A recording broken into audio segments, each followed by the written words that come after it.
Viral tabrakan beruntun truk Pertamina tabrak dua mobil di Bandung, diduga remblong.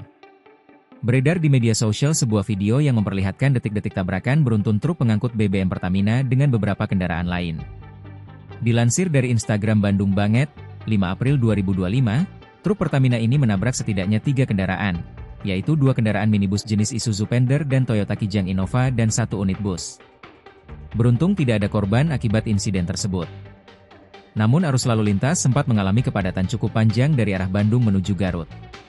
Dilansir dari Kompas.com, Area Manager Communication, Relation CSR Pertamina Patraniaga Regional Jawa Bagian Barat Eko Kristiawan mengaku masih mengecek perihal insiden tabrakan beruntun di Nagrek, Jawa Barat. Menurutnya, Pertamina berkomitmen untuk selalu memberikan layanan terbaik pada masyarakat, termasuk pada masa mudik dan arus balik Lebaran. Pertamina Patraniaga membentuk Satgas, Satuan Tugas, Ramadan dan Idul Fitri mulai tanggal 17 Maret sampai dengan 13 April untuk memastikan layanan yang prima kepada masyarakat, ucap Eko.